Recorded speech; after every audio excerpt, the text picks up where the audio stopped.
This is the Brian Kelly Press Conference, presented by Albertsons.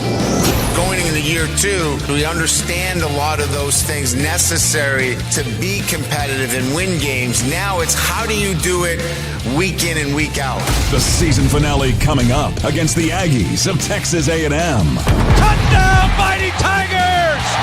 Oh!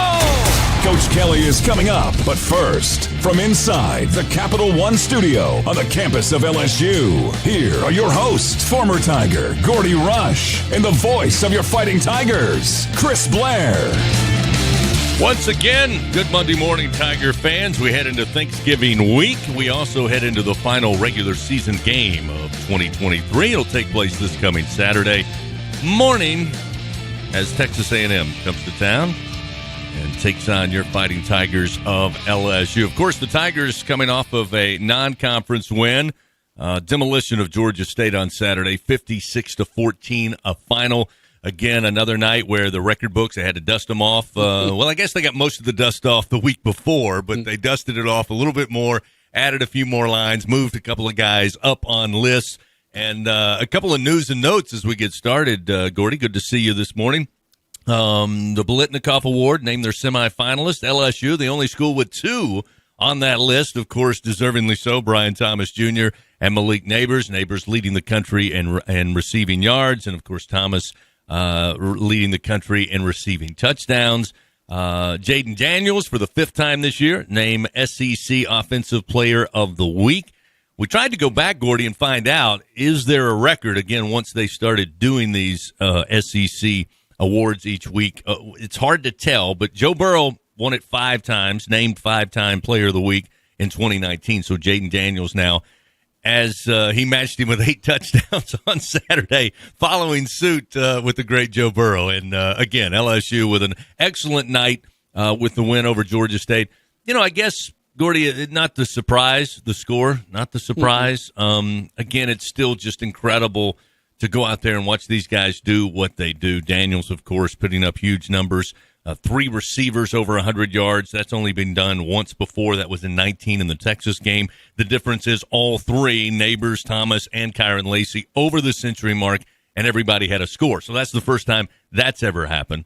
But overall, after maybe a little concerning in the first 7 minutes of the game, with a 14-14 ball game. After that, Jaden and company took over and ran away with it. And I think that's what you worry about in a game like that. After playing Alabama and playing Florida, you get Georgia State here. It's not the same buzz.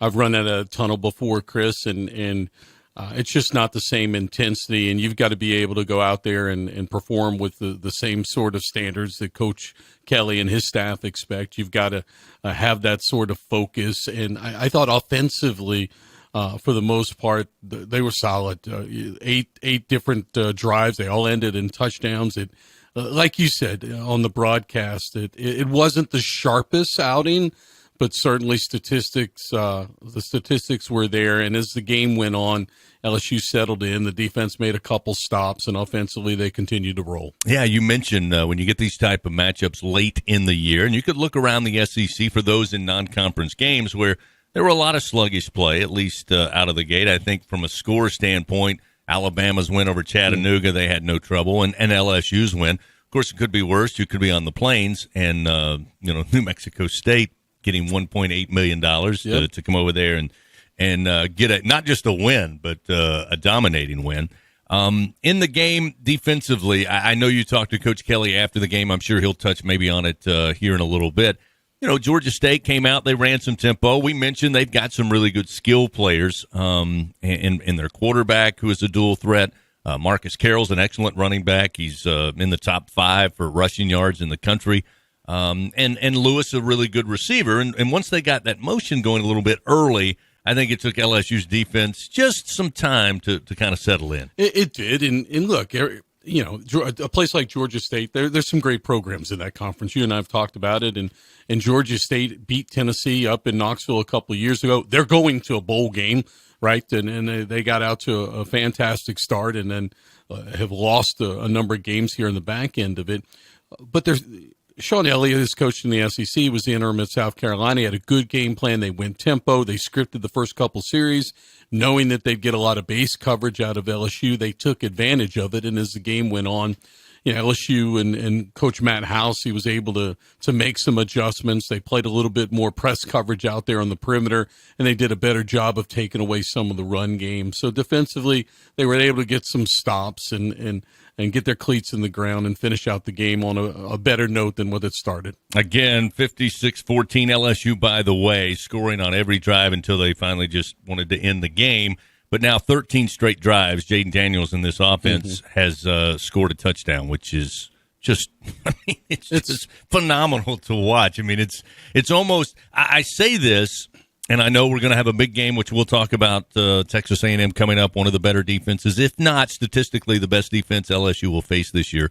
But you almost take for granted that when LSU gets the football, they're going to score. I mean, it's just quite amazing. Now, before we turn the page and get ready for Texas A&M and LSU, I feel like we're obliged, Gordy, to once again tell everybody why and scream it for those in the back why Jaden Daniels is the best college football player in America and certainly is a Heisman candidate, certainly should be a Heisman finalist, and in our opinion, all be biased, he's the Heisman Trophy winner this year. But I got to give a shout-out to our buddy Charles Hannegriff because I got in the car on the way home from the game, and I'm listening, as all Tiger fans do, and I'm thinking to myself, okay, another great performance. I mean, the numbers are just eye-popping for Jaden Daniels. Coach Kelly on Thursday last week said, hey, look, if you just use the eye test, watch him. There's nobody else like him that does all that he does. Then you compare the stats. And I think Charles did a great job of comparing the stats. And when you look at what many people feel are the top three, Penix, Nix, and Jaden Daniels, passing-wise, you can give or take. Touchdowns here, completion percentage here, yards here. The difference, though, is the rushing yards. Right. And it is not even close. And it was almost an epiphany when Charles said it. You can take all those things and pick one over the other.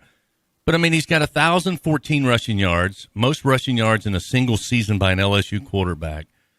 He's 423 yards shy, by the way, of hitting 4,000 passing yards on the year. But Nix has 128 yards rushing. Penix has 5 yards net rushing on the season. And Jaden's got 10 rushing touchdowns. I mean, what are we talking about? Right. And when you put those highlights on and you see Daniels running around out there like he's playing pee-wee football, right? I mean, the way he's weaving in and out of defenses, that to me is a difference maker. And the second thing is the quality of defenses, Chris, in this conference. I know this isn't the best year in the SEC, but statistically, the SEC defenses are performed better than what we've seen out there in the Pac-12. There's some grown men. You're doing that against Alabama. I know Florida's down, but Florida still has talent out there. I mean, you've got some very good defenses that he's done this against and possibly going to face one of the best defenses of the season Saturday morning against Texas A&M. No doubt. So we'll talk about Texas A&M and LSU coming up. Again, the Aggies 7-4, 4-3 in the SEC. We'll dig into that, find out what Gordy knows.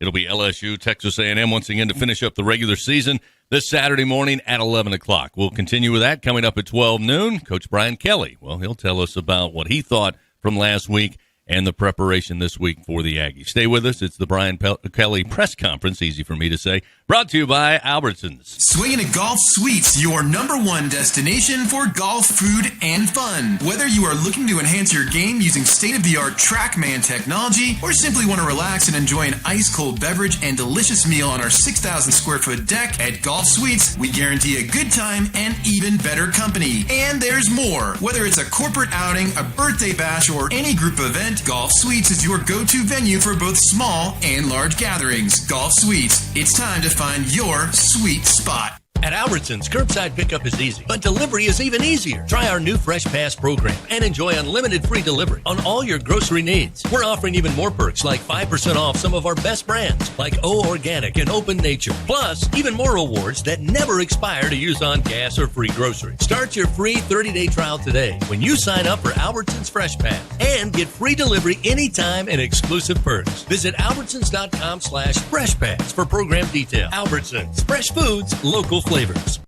If SEC football runs deep in your veins, then Sirius XM SEC Radio is what you need to listen to.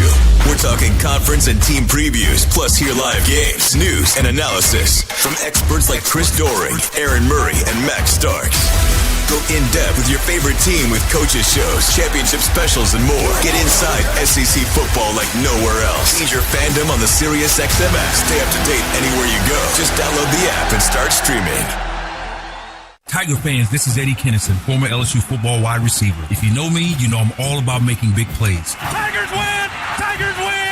That's why I joined the team at LSU Sports Properties. Our goal here is to help businesses make big plays both on and off the field. If you want to give your brand that competitive edge and be a part of the biggest stage in college sports, give the corporate sponsorship team at LSU Athletics a call. Your brand, our fans. Utilize the power of LSU Athletics to promote your business and sponsor LSU Athletics today. Call 225-578-2788. Go Tigers.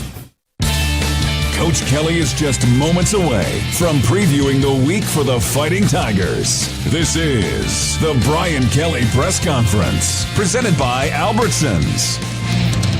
Once again, here are Gordy and Chris. Leading you up to 12 noon and the Brian Kelly Press Conference here on this Monday. LSU getting ready to take on Texas A&M to finish out the regular season this Saturday morning at 11 o'clock. All right, Gordy. This is a Texas A&M team that started the year. Jimbo Fisher was the head coach. Connor Wegman was the starting quarterback. Mm-hmm. He gets injured. He's out for the season. Former Tiger QB, Max Johnson, who transferred over to Aggie Land, takes over. He gets injured against Ole Miss a couple of weeks back. They go to a third-string quarterback. Now they're without their head coach, who was dismissed. They've got an interim head coach who is taking over now. In Elijah Robinson, who was the co-DC and defensive line coach.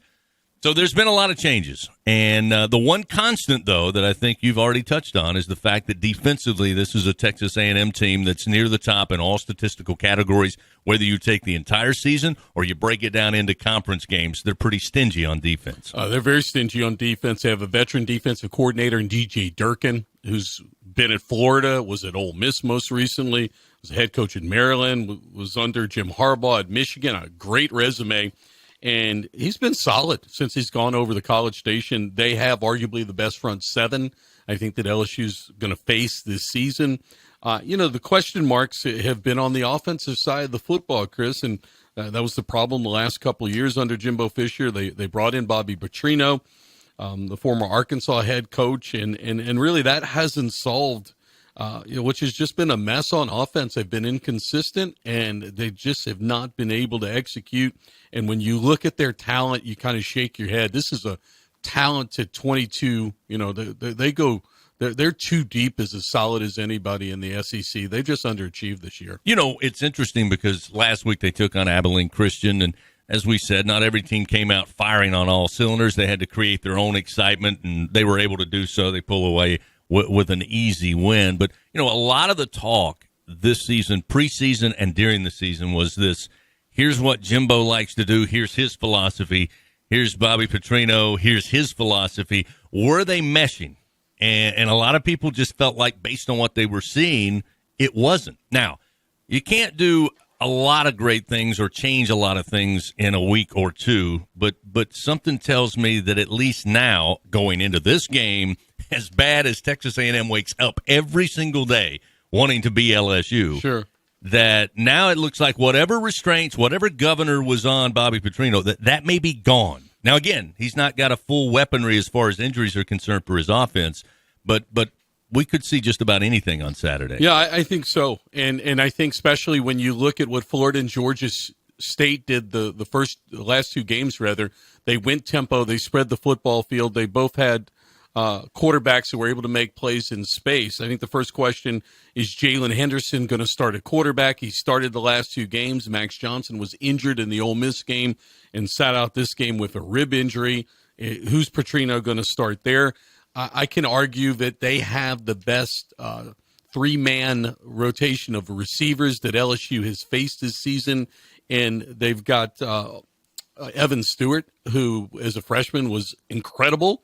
Anais Smith is out there, and then Moose Muhammad, who absolutely had a ball game last year in College Station against LSU. For some reason, Chris, Moose Muhammad only has 22 receptions on the year. So, I mean, they've got talent out there. They've got 3 backs, including Le'Veon Moss from Estruma High School.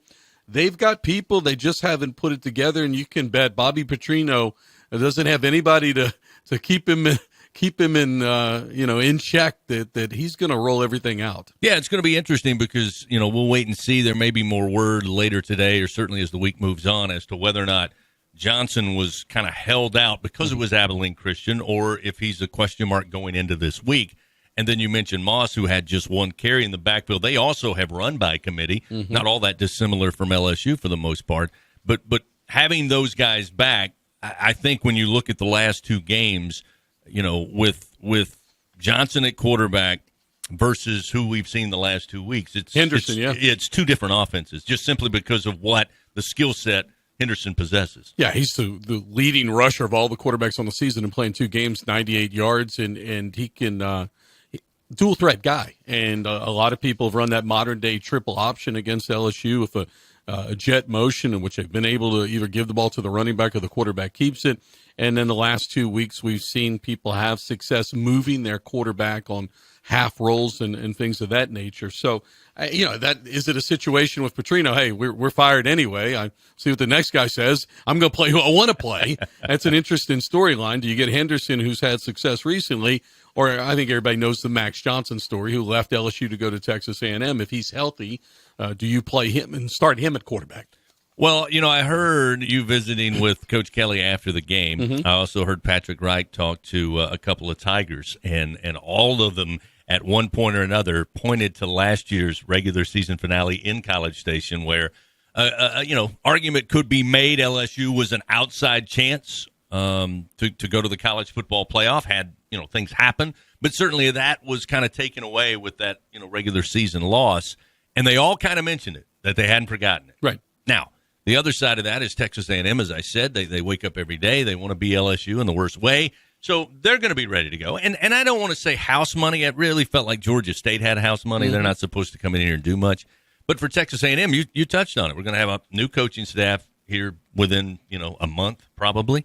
And these are some guys playing. We all know what happens when a coach gets let go or leaves. You got the portal issue. And goodness knows Texas A&M and those players, they know all about the portal. So, but none of that's happened yet. So I got to believe there is a ton of motivation to once again come into Tiger Stadium and try to wreck things. And as Coach Kelly said, we're trying to get back-to-back 10-win seasons. It cannot happen if you don't play to the LSU standard and get the win Saturday morning. And you're exactly right. Texas A&M's going to come to play. I mean, those players all talk, and for the ones that are going to leave in the transfer portal, they're not going to stick around for the bowl game. Texas A&M's qualified for a bowl game. I saw a projection, the Texas Bowl, but those guys will move on before then, and that means a lot because they're saying in that locker room, hey, this is the last time we're going out all together like this. And we're going to go ahead and let it rip, have fun. We got nothing to lose here. There's a coaching change. You going here, you going there. So I think they're going to play with a lot of emotion. They're going to play well. Again, it's an 11 a.m. start. I know we heard the groans from right here in the studio when that was announced last Monday because it is a great game. It's a game that, as I said, LSU wants to get in there and beat Texas A&M. I told Doug Morrow on the broadcast, Saturday after we wrap things up, from a wins and losses, it's not really a rivalry. There's been a handful of wins. But over the last couple of years where those wins have come for Texas A&M, I think the contentious nature of this rivalry certainly is amped up. I think the fans feel it, I think, both for LSU and for Texas A&M. And you kind of got to compact your entire game day, start very early, and get ready for 11 o'clock. But the good news is LSU has some experience this year, albeit earlier in the season, on those early starts. I think they've got a pretty good plan on how to get that momentum headed towards the right time before they come out of the chute and go into the game. Look, I'm not worried about the players. I'm worried about the fan base getting up and getting at it. It's Thanksgiving weekend. It's 11 a.m. You got Jaden Daniels, who has got a chance to win the Heisman. It's going to be his last performance in Tiger Stadium. Purple and gold, we need you for this ball game. I know the A&M fans, they have all the reason not to travel. It's Thanksgiving weekend to go see this 11 o'clock game and with a new coach. But the players will play. I'm hoping that the LSU fans get out there early, and they're going to be loud. Well, again, Gordy, you touched on it. The defensive front seven for this Texas A&M team has really disrupted a lot of things offensively. This is an LSU team that has very few negative plays on offense, and they've handled and seen just about every defense imaginable so far this year. But as we know, something will have to give starting at 11 o'clock on Saturday. Yeah, no, absolutely. As Coach Kelly walks to the podium, we'll see you Saturday morning. All right, thank you, Gordy. Let's go to the podium and head coach Brian Kelly. Back at this weekend, seeing Wilson wasn't here on another historic evening in Tiger Stadium. 8 touchdowns. I'll say this. First of all, from a team perspective, I was really happy with how our team played up to their standard. Those are difficult games. We saw across college football how some teams, really struggled to play up to their standard. When you step out of the SEC, I think, our football team did a really good job against a team that, is difficult to play against. Georgia State has got a good football team. They're well coached. They're bowl eligible. They're going to win games. So pleased with the overall performance. And again, an incredible evening for Jaden Daniels and the wide receivers. Obviously we know about what he did, tying Joe Burrow's record for 8 touchdowns. He was named the SEC Player of the Week again. I think that's for the 5th time this year that he's won that weekly award. Again, number 1 in the nation in a number of categories. He continues to play at an incredibly elite level and the best player in college football. So great weekend leading into our last home game. And it's we want to be able to honor our seniors in this game and certainly playing an outstanding football team in Texas A&M. A team that is ultimately talented on both sides of the ball, skilled players, outstanding defense, ranked as one of the best defenses in the SEC. I think it's leading in total defense, number 1 in rush defense, outstanding defensive line. I think one of the best, if not the best, linebacker in Cooper. This will be a great challenge for our offense and then certainly for our defense with their skill players and our ability to certainly play a complete 4 quarters of football. So should be an exciting matchup. They always are. It's a game that certainly our last home game in Tiger Stadium.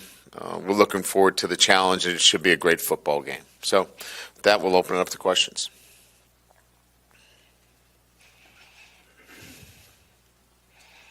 Here, when you got here 2 years ago, some of the guys that you'll honor this weekend, is there anything that you kind of reflect upon or, how emotional that might be for some of the guys when, you got here and this will be their last game here? Yeah, I got to start with, the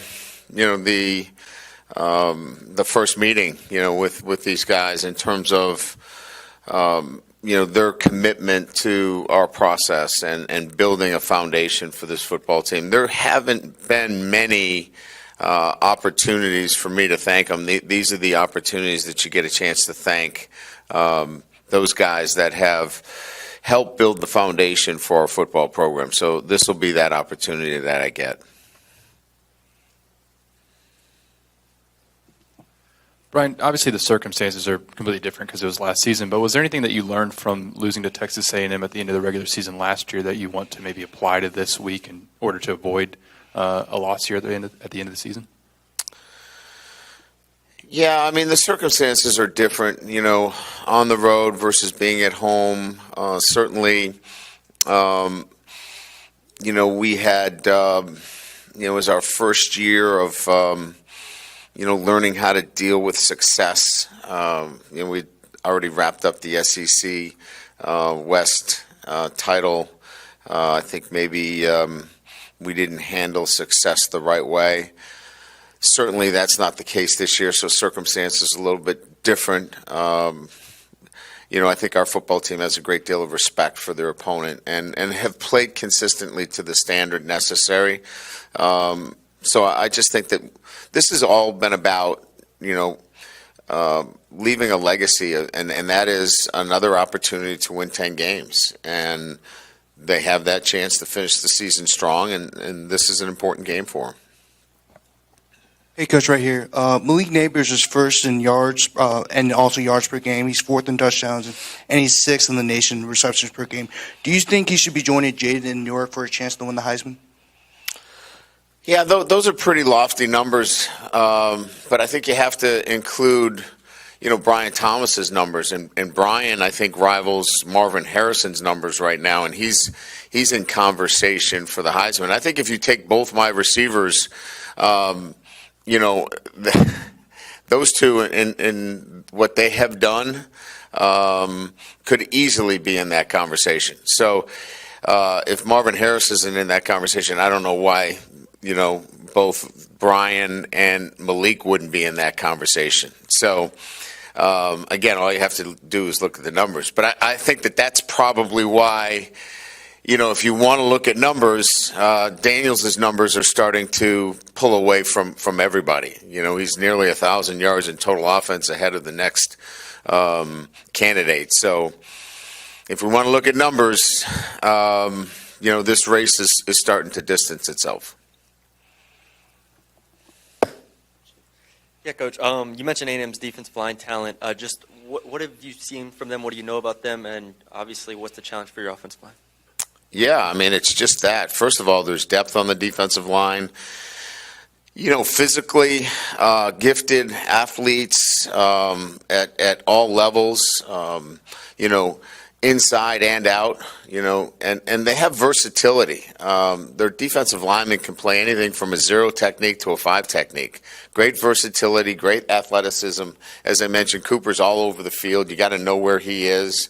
And that's the strength of their Texas A&M defense is the versatility, the depth that they play on the defensive line.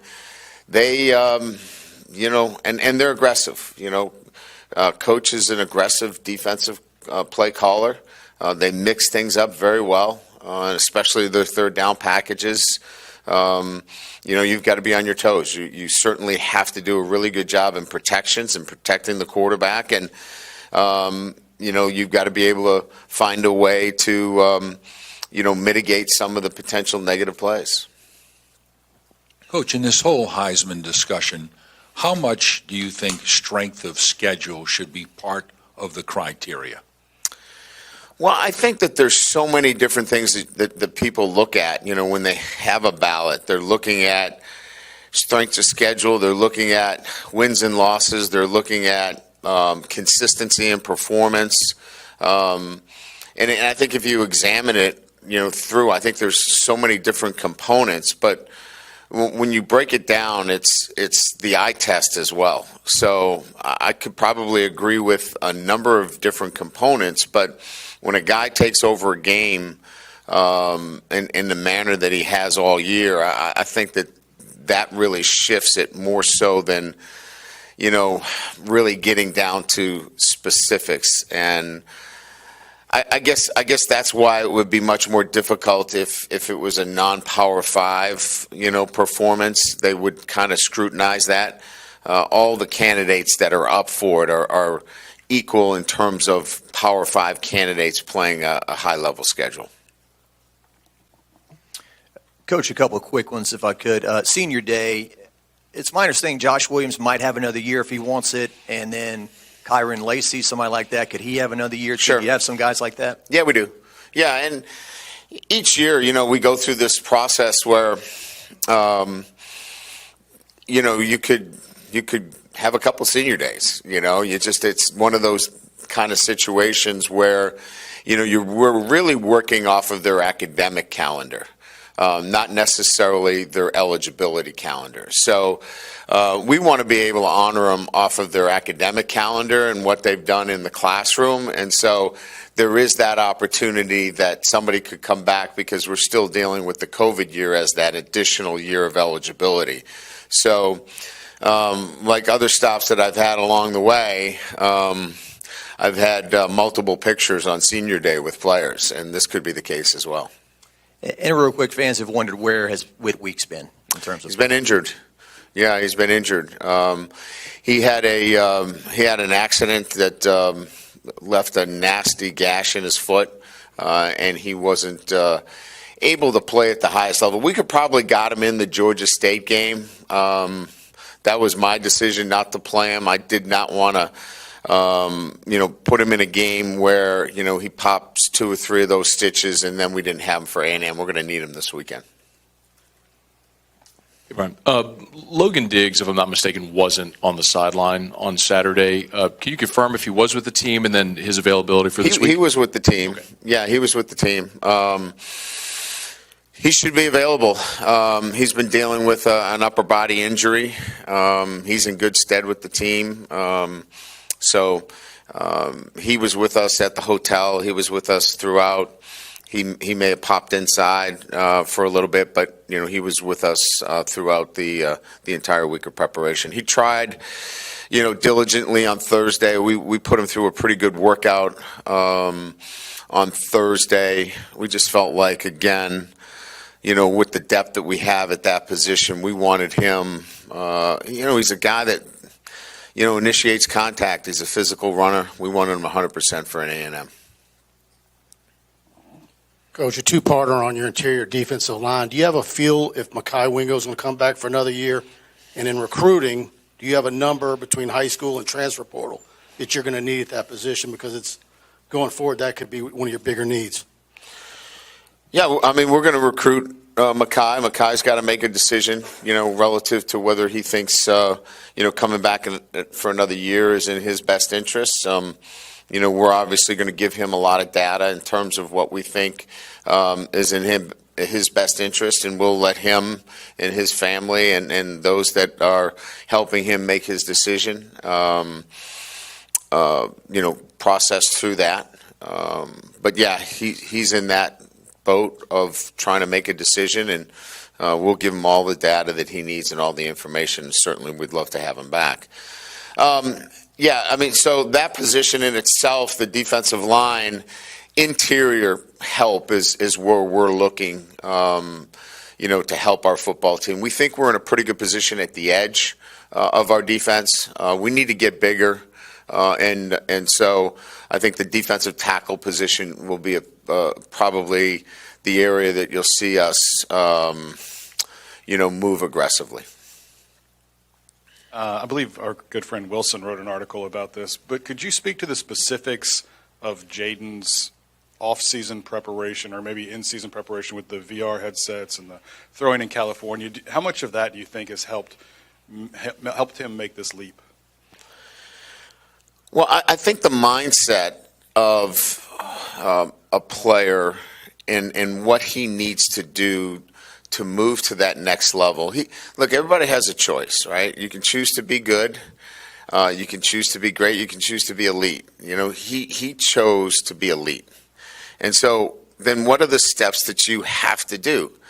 And it's most of us just, in life, we're good with being really good.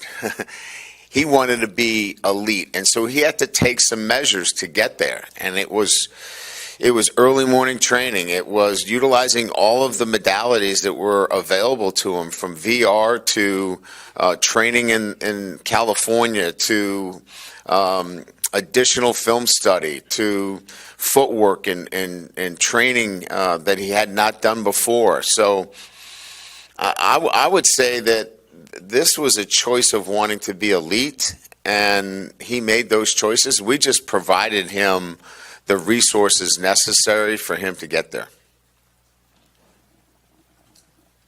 Just a couple quick ones.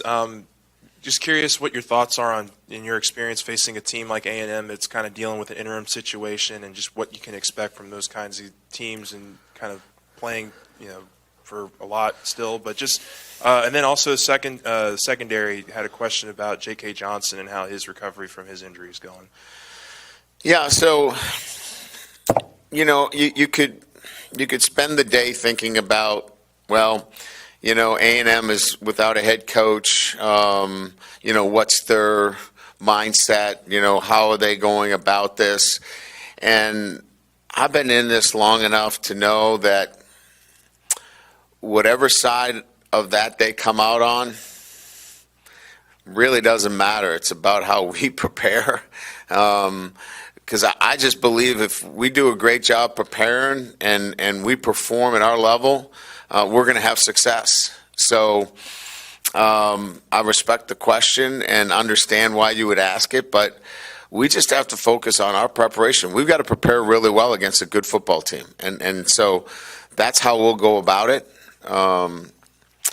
JK's making really good progress.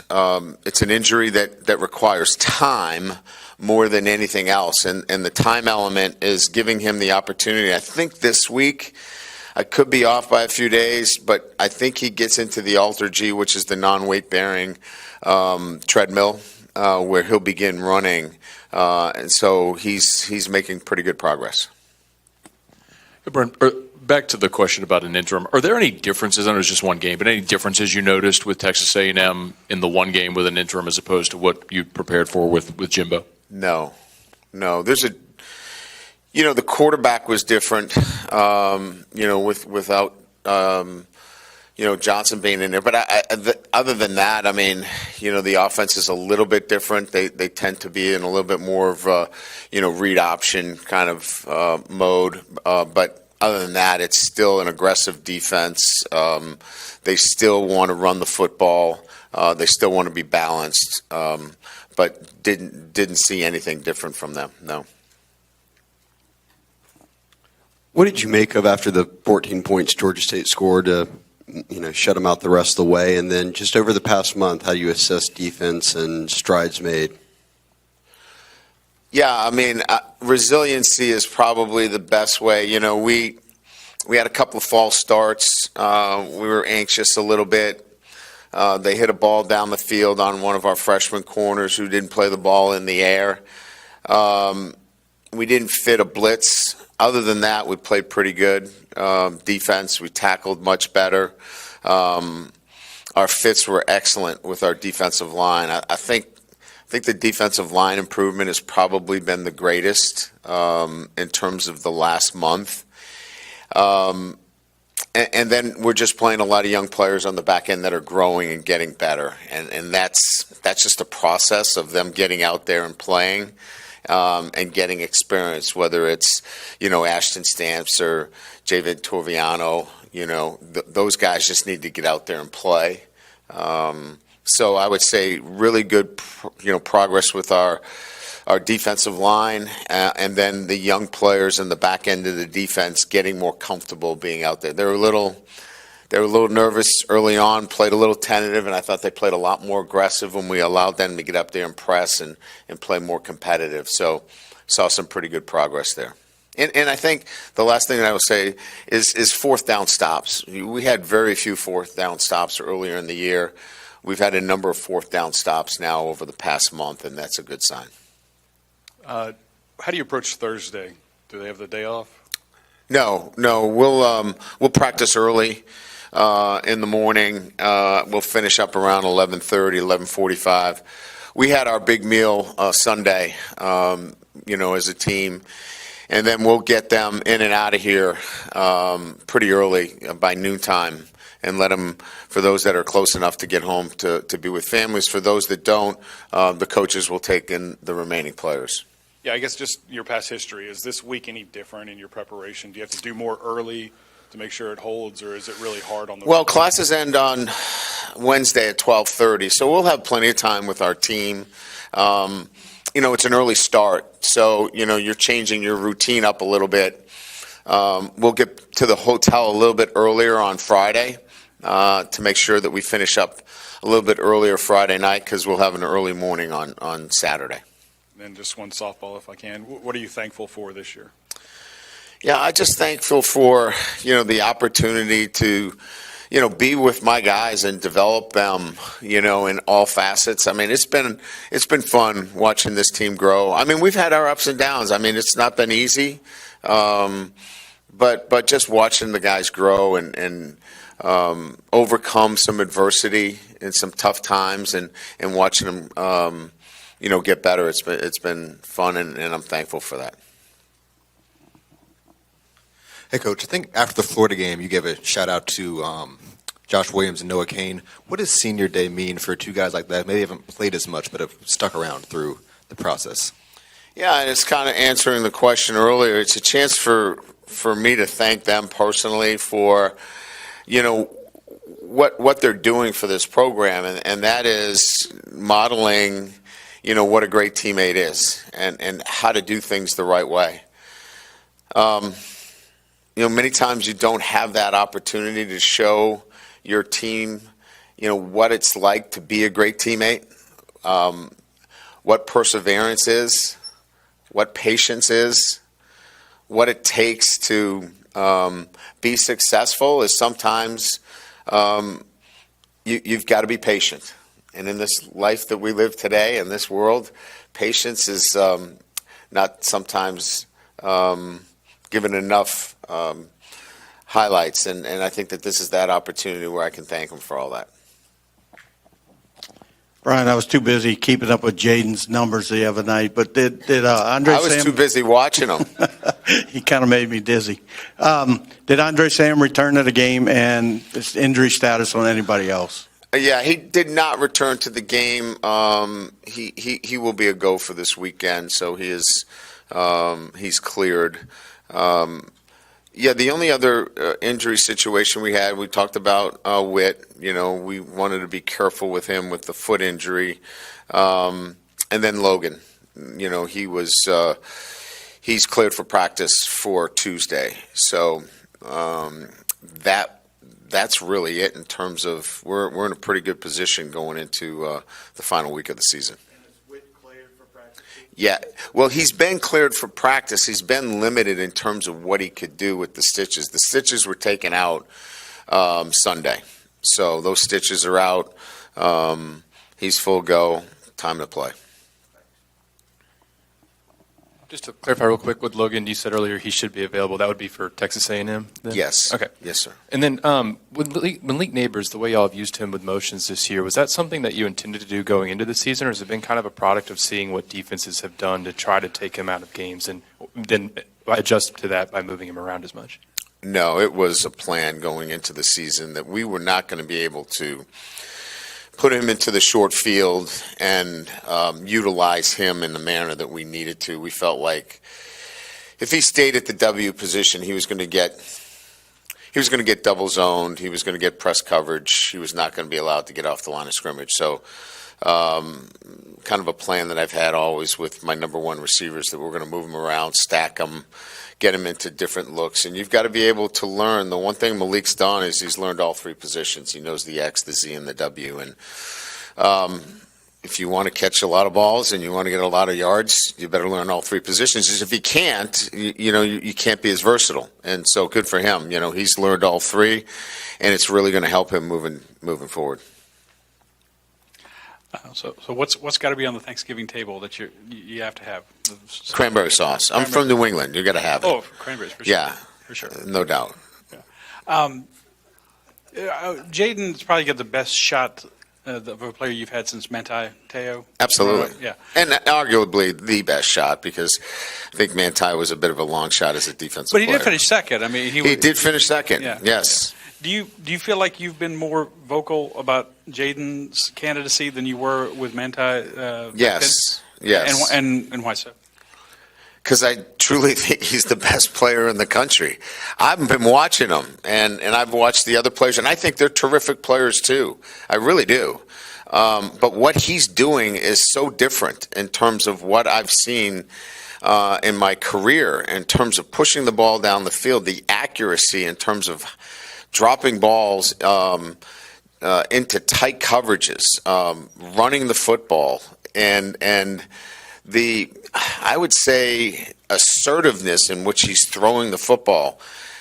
These aren't screen passes. These aren't swing passes. These aren't cupcake throws. And not that anybody's making cupcake throws to put themselves, I'm not saying that, but all of his throws are vertical throws, and he's pushing the ball down the field, and his runs are not like, wow, where is everybody? He's making people miss. He's taking hits.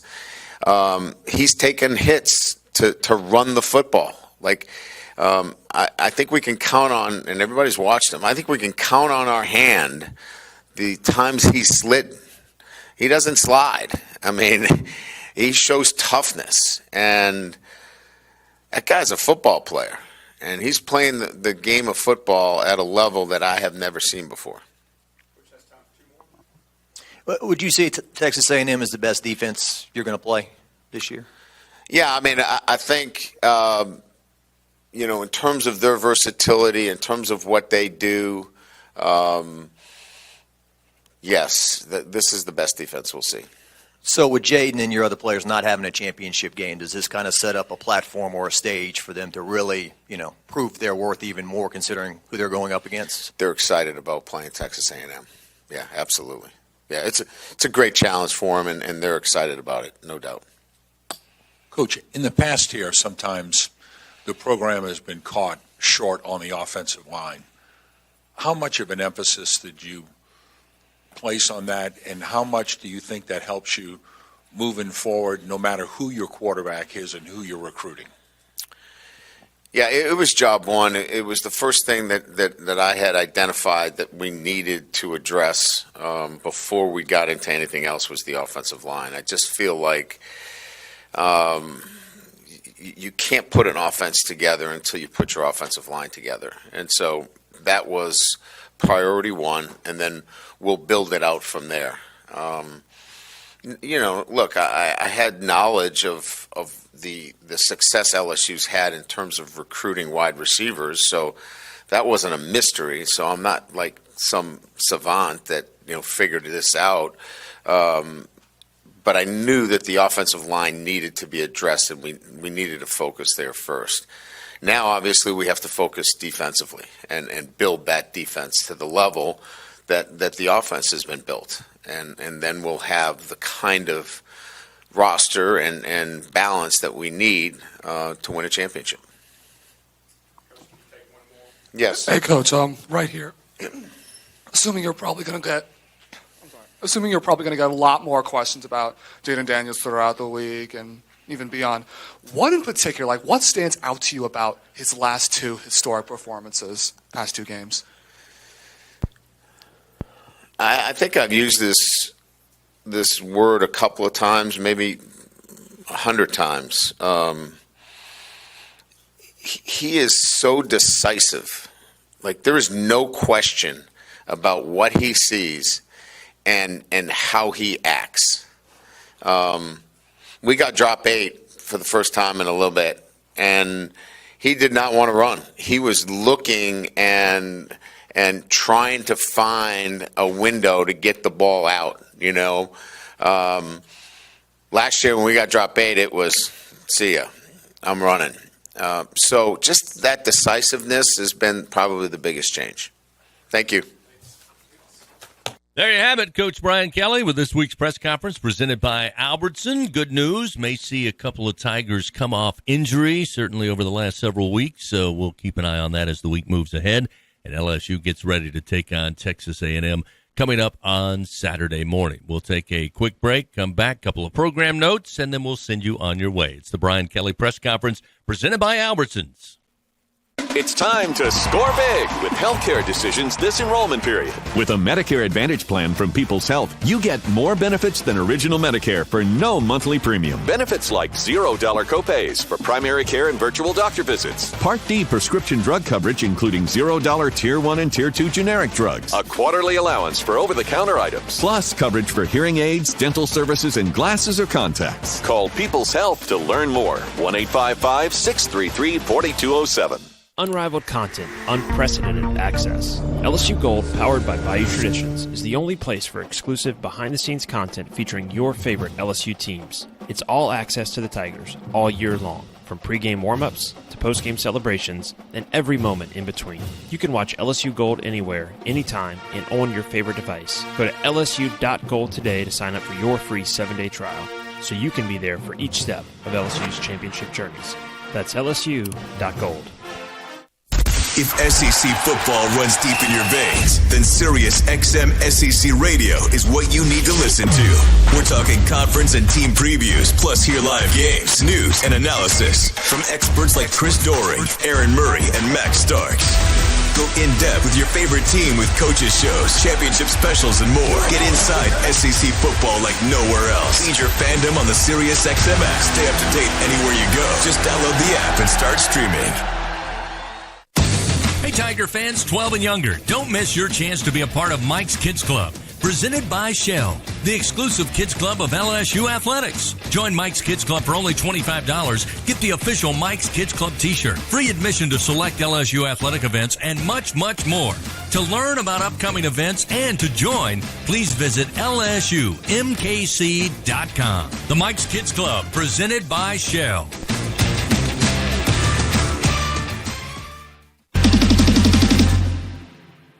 This is the Brian Kelly Press Conference, presented by Albertsons. As I mentioned to start today's press conference, it is Thanksgiving week, and while Coach Brian Kelly finished the press conference just moments ago, some good news. First of all, Jayden Daniels is indeed the best college football player in America here in 2023.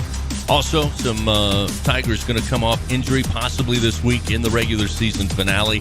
And as you heard Coach Kelly say, this team's excited about taking on the Aggies this weekend.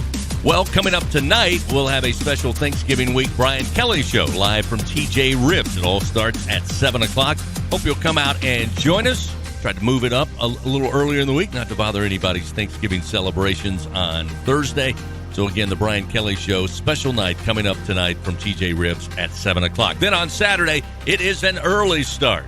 We'll get LSU Game Day presented by 3 Olives up and running at 9 a.m., leading us up to the 11 o'clock kickoff between LSU and Texas A&M. So, thanks for joining us all season for the Brian Kelly press conferences. Hope you and yours have a very safe and happy Thanksgiving, and we'll see you Saturday morning in Tiger Stadium for LSU and Texas A&M. Thanks to Gordy Rush. Thanks to you. And until next time, this is Chris Blair. So long, everybody, and go Tigers.